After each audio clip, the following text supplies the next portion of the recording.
Balcony में एक आदमी कुर्सी पर बैठा था। आंखें खुली थी पर कहीं देख नहीं रही थी। सामने एक औरत कटोरी लेकर बैठी थी। आदित्य, मुंह खोलो। आदित्य हिला नहीं। औरत ने अपने हाथ से उसका जबड़ा थोड़ा खोला और निवाला उसके मुंह में डाला। आदित्य ने चबाया नहीं, बस निगल लिया। उसकी आंखें अभी बालकनी की रेलिंग से परे कहीं टिकी थी। ऐसा लग रहा था जैसे वो बीमार हो, पर असल में उसका दिमागी संतुलन सही नहीं था। आदित्य एक आईटी कंपनी में मैनेजर था। पत्नी निधि एक हाउसवाइफ थी। आदित्य को एक शौक था, नाइट में बाइक राइड। हर वीकेंड अकेले ही निकल जाते हो? बस सड़क चाहिए और शांति। निधि हंसती और आदित्य हेलमेट उठाकर निकल जाता। एक रात आदित्य हमेशा की तरह निकला। सड़कें खाली थी और हवा ठंडी। कुछ किलोमीटर बाद एक सुनसान जगह पर उसने बाइक रोकी। बैग से एक छोटा सा मिठाई का डिब्बा निकाला और एक मिठाई का टुकड़ा खा लिया। आदित्य ने बाइक शुरू की और आगे निकल पड़ा। थोड़ी दूर चलाने के बाद उसका दिल अचानक जोर से धड़का। ऐसा लगा जैसे कोई पीछा कर रहा है। उसने बाइक में मिरर में देखा पर पीछे कोई नहीं था। उसने सिर झटका। शायद थकान की वजह से होगा। कुछ देर बाद उसे महसूस हुआ जैसे बाइक थोड़ी भारी हो गई है, जैसे पीछे कोई बैठा हो। आदित्य ने तुरंत ब्रेक लगाया, बाइक रोकी, पीछे मुड़ा। सीट खाली थी और सड़क भी। चारों तरफ सिर्फ सन्नाटा। आदित्य ने बोतल निकालकर मुंह पर पानी मारा और आगे बढ़ गया। अचानक कुछ दूरी पर सड़क के किनारे उसे लगा जैसे कोई खड़ा है। उसने बाइक धीमी की और जैसे जैसे पास पहुंचा वो जगह खाली थी, कुछ भी नहीं। आदित्य के हाथ अब हैंडल पर कस गए थे। अचानक उसे बहुत नींद आने लगी। आंखें भारी होने लगी और शरीर थकान से सुस्त हो रहा था। ये नॉर्मल थकान नहीं थी। उसने पास का एक छोटा सा होटल ढूंढा और रात को रुकने का फैसला किया। कमरा साधारण था। आदित्य बिस्तर पर लेट गया। आंखें बंद करते ही एक अजीब सा ख्याल आया, मैं अकेला नहीं हूं। कमरा वैसा ही था पर नींद उसे जकड़ चुकी थी। सुबह होते ही वो वापस घर निकल पड़ा। रात के बाद उसने किसी को नहीं बताई। इतनी जल्दी? अब तबीयत थोड़ी ठीक नहीं लग रही थी, इसलिए लौट आया। 2 दिन की ट्रिप बताकर एक ही दिन में लौट आए? हाँ, वो थोड़ी थकान ज्यादा लग रही थी, इसलिए राइड का प्लान कैंसिल कर दिया। शायद अगले हफ्ते निकल जाऊंगा।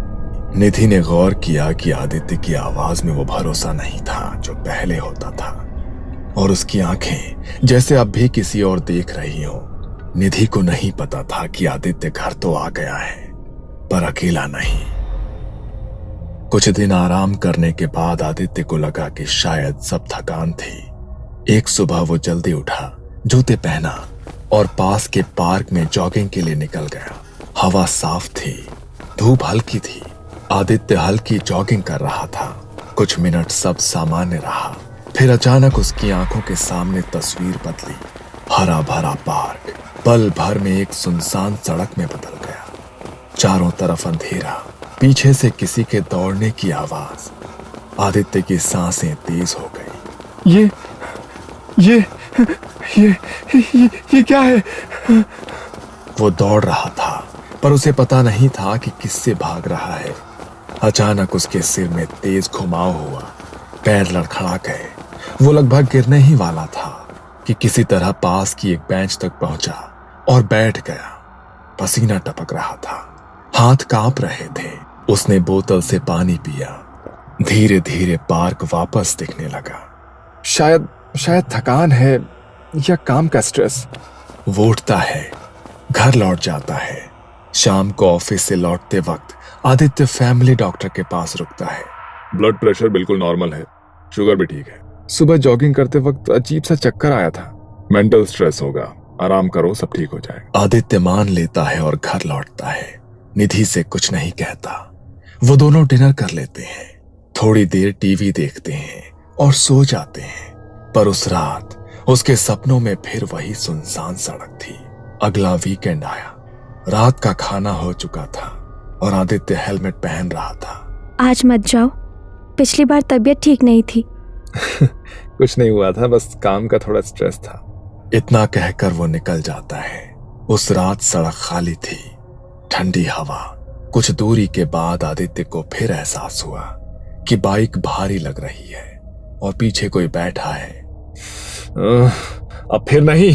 वो बाइक रोकता है, पीछे देखता है, कुछ नहीं। पर इस बार डर जाने वाला एहसास था। कुछ देर बाद उसके हाथ सुन्न होने लगे और पैर भारी, और फिर उसे समझ नहीं आ रहा था कि वो किस दिशा में जा रहा है। उसने मोबाइल निकालकर मैप्स खोला। नो नेटवर्क, चारों तरफ अजनबी रास्ते। मैं कहाँ आ गया हूं? उसका दिमाग सुन्न था। वो बस किसी एक रास्ते पर बाइक मोड़ लेता है। वो चलता रहता है, चलता रहता है। कई किलोमीटर्स के बाद सड़क के किनारे एक पुराना टूटा हुआ घर दिखाई देता है। खिड़कियां बिना शीशे की, दरवाजा आधा खुला। अजीब बात यह थी कि आदित्य को लगा कि वो जगह उसे पहचानती है। वो बाइक रोकता है, घर की ओर बढ़ता है। आदित्य उस पुराने घर के दरवाजे तक पहुंचा। दरवाजा चरमराते हुए अपने आप थोड़ा खुल गया। अंदर से एक अजीब सी बू आई, बासी हवा, सीलन, जैसे वो घर सालों से बंद पड़ा हो। आदित्य ने गला साफ किया। कोई है? उसकी आवाज खाली कमरों से टकरा कर लौट आई। कोई जवाब नहीं। वो अंदर गया। पहला कमरा खाली, दूसरा खाली। पर अजीब बात यह थी कि सारे कमरे सजे हुए थे। बिस्तर पर साफ चादरें, तकिए सही से रखे हुए थे, जैसे अभी अभी कोई यहां सोने आने वाला हो। अगर कोई नहीं रहता तो ये सब। वो धीरे धीरे पूरे घर में घूमता है, हर कमरे में वही खालीपन का एहसास। अचानक आदित्य के सिर में तेज घुमाव हुआ। पैरों तले जमीन जैसे खिसक गई। नहीं, ये फिर से। उसकी आंखों के सामने सब धुंधला होने लगा। उसने एक कदम आगे बढ़ाया और वो जमीन पर गिर पड़ा। जब उसकी आंखें खुली तो हल्की धूप सीधे उसके चेहरे पर पड़ रही थी। आदित्य ने आंखें सिकोड़कर देखा। वो सड़क के किनारे पड़ा था। वो उठकर बैठ गया। सिर भारी था, शरीर में दर्द। उसकी बाइक थोड़ी दूर सड़क के किनारे खड़ी थी। मैं यहाँ कैसे? वो लड़खड़ाते हुए खड़ा हुआ, फिर पीछे मुड़कर देखा जहां रात में वो पुराना घर खड़ा था। अब वहां सिर्फ एक टूटी दीवार थी, बाकी सब मलबा, जैसे वो घर सालों पहले ढह चुका हो। आदित्य की सांस अटक गई। उसने अपने कपड़े झाड़े, हाथ कांप रहे थे। बाइक के पास पहुंचा। उसने बाइक का मिरर देखा और उसी पल उसे फिर से एक झटका लगा। उसके माथे पर राख या मिट्टी जैसा कुछ लगा था, जैसे किसी ने उसे कब्र से उठाया हो। ये कैसे? उसने जल्दी से रुमाल निकाला और माथा साफ किया। हाथ अब भी कांप रहे थे। उसने बिना पीछे देखे बाइक स्टार्ट की और सीधे घर की ओर बढ़ा। पर उसे नहीं पता था कि वो रात सिर्फ शुरुआत थी। उस दिन घर पहुंचते ही आदित्य ने कुछ नहीं कहा, ना उस सफर के बारे में, ना उस घर के बारे में, ना उस मिट्टी और राख के बारे में। वो सीधे कमरे में गया और बिना कपड़े बदले बिस्तर पर लेट गया। निधि ने सोचा कि शायद बहुत थक गया है। उसने कुछ नहीं पूछा। दोपहर को निधि ने उसे उठाने की कोशिश की। आदित्य, खाना लगा है। कोई हरकत नहीं। उसने उसके कंधे को छुआ। उसका शरीर तप रहा था। इतना तेज बुखार? शाम होते होते आदित्य कांपने लगा, आंखें बंद, सांस तेज। निधि ने घबराकर फैमिली डॉक्टर अमित को फोन किया। डॉक्टर, आदित्य को बहुत तेज बुखार है और वो उठ नहीं रहा। डॉक्टर ने कुछ ही देर में आदित्य के घर उसका चेकअप किया। घबराने की बात नहीं है, शायद एक्सर्शन है। नींद पूरी ना होने की वजह से बॉडी रिएक्शन कर रही है। डॉक्टर ने दवाइयां लिख कर दी। अगले दिन बुखार उतर गया। आदित्य चुपचाप उठा। निधि और आदित्य दोनों को लगा कि सब ठीक हो गया है, पर असल में ये बस शुरुआत हुई थी। निधि ने धीरे धीरे कुछ अजीब नोटिस करना शुरू किया। आदित्य रात को अचानक उठ जाता, बिना कुछ कहे कमरे से बाहर चला जाता। निधि जब पूछती, कहाँ जा रहे हो? सब सो जाओ, तुम्हें तुम्हें जरूरत नहीं है जानने की। वो बालकनी में अंधेरे को घूरते हुए काफी देर तक खड़ा रहता। जिस आदमी को रात की सड़कें पसंद थी वो अब अंधेरे से डरने लगा था। उसने बाइक को छूना तक बंद कर दिया। राइड पर नहीं जाओगे? नहीं, रात में बाहर नहीं जाना। उसकी आवाज में गुस्सा था पर उसके पीछे डर छुपा था। रात होते ही उसका स्वभाव बदल जाता, छोटी छोटी बातों पर चिड़चिड़ा। हमें काली बिल्ली पालनी चाहिए। क्या? क्यों? वो बुरी नजर दूर रखती है। कभी अचानक कहता, भगवान के सामने नींबू काट कर रखना चाहिए, इससे भगवान प्रसन्न होते हैं। निधि उसे देखती रहती। ये बातें उस आदमी की नहीं थी जिससे उसने शादी की थी। खाने को लेकर उसकी मांगें बदल गई। आज चिकन बनाओ। निधि ने बनाया। अगले दिन फिर काली मुर्गी का मांस लाना। ये क्या बोल रहे हो आदित्य? आदित्य की आंखों में एक अजीब सी चमक थी, जैसे वो खुद नहीं बोल रहा हो। निधि अब डर चुकी थी। उसने आदित्य के माता पिता को फोन किया और सब कुछ बताया। कुछ दिनों बाद उसके माता पिता गांव से आए। आदित्य ने उन्हें देखा और उसे अंदर ही अंदर चिंता होने लगी। ये क्यों आए हैं? अब ये मुझे मेरे मन मुताबिक जीने नहीं देंगे। उसने अचानक आवाज ऊंची की। आप लोग क्यों आए हो यहाँ? बेटा, हम तुम्हें देखने आए हैं। यहाँ क्या फिल्म लगी है जो देखने आए हो? हैं? चले जाओ यहाँ से। उसने गालियां दी अपने ही माता पिता को। निधि सन्न रह गई। वो समझ गई ये अब सिर्फ बीमारी नहीं थी। दिन बीतते गए और आदित्य और ज्यादा खतरनाक होता गया। अब वो धमकाने भी लगा था। मार दूंगा, सबको मार दूंगा, सबको मार दूंगा।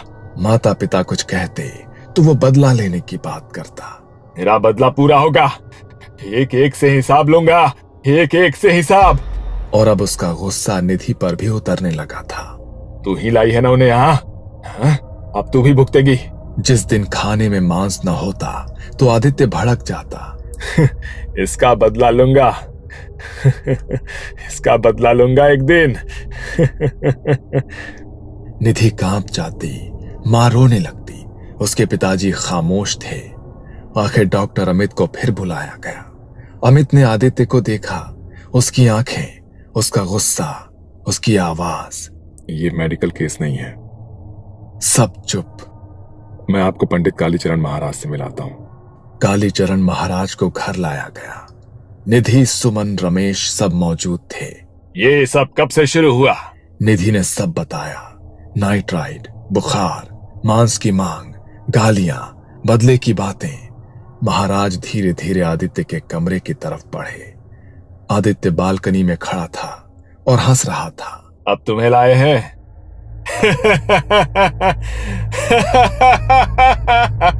अब तुम्हें लाए हैं। तुम्हें लाए हैं मुझे रोकने के लिए। किस चीज का बदला चाहिए? आदित्य की हंसी और तेज हो गई। बदला, सबसे सबसे बदला। महाराज ने झुककर कहा, मैं बदला लेने में तुम्हारी मदद करने ही आया हूं। आदित्य चौंका, फिर हंसा। अब समझे तुम लोग मैं कितना खतरनाक हूं। उसने महाराज को अपने साथ मांस खाने का न्योता दिया। 2 दिन बाद तब बदला भी लेंगे और मांस भी खाएंगे। नीचे आकर महाराज ने सबको बताया। 2 दिन इसे कमरे से बाहर मत निकालना, नहीं तो ये किसी को भी मार सकता है। 2 दिन बाद महाराज अपने शिष्य के साथ आए। मांस बनवाया गया। देखो, मैं तुम्हारी मदद करने आ गया, तुम्हारा बदला लेने। बदला लेने, बदला लेने उसी जगह जाना होगा। रमेश और शिष्य आदित्य को लेकर बाहर निकले। उस सुनसान सड़क पर पहुंचकर आदित्य रुक गया। यही आएगा वो। बैठ जाओ यहाँ। दूसरी तरफ चुपचाप भूत बाधा की तैयारी हो चुकी थी। तो कौन है? अरुण। यही इस मोड़ पर एक कार ने मुझे मारा। मेरी लाश यहीं पड़ी रही। 2 हफ्ते पहले उसने मिठाई खिलाकर मुझे बुलाया। अब ये शरीर मेरा है। तीनों ने आदित्य को पकड़कर हवन किया और घसीटा। अरुण की आत्मा चीखने लगी। मेरा बदला पूरा होते ही मैं इसे अपने साथ ले जाऊंगा। हवन के पास बाबा ने कच्चे मांस से एक शरीर का पुतला बनाया था। यही है जिसने तुझे मारा था। अरुण उस पर झपटा, गला घोंटने लगा। महाराज ने भस्म फेंकी और उसे मशाल थमाई। अब जला और मुक्त हो। शिष्य ने आदित्य को पीछे खींचा। तभी महाराज ने आखिरी बार भस्म फेंकी। आदित्य गिरा पर उसका सिर पत्थर से टकराया। आत्मा निकल गई पर आदित्य वापस नहीं आया। उसका इलाज हुआ पर उसका दिमाग ठीक नहीं हुआ। आज भी वो आग से डरता है। बालकनी में बैठा कहीं देखता रहता है।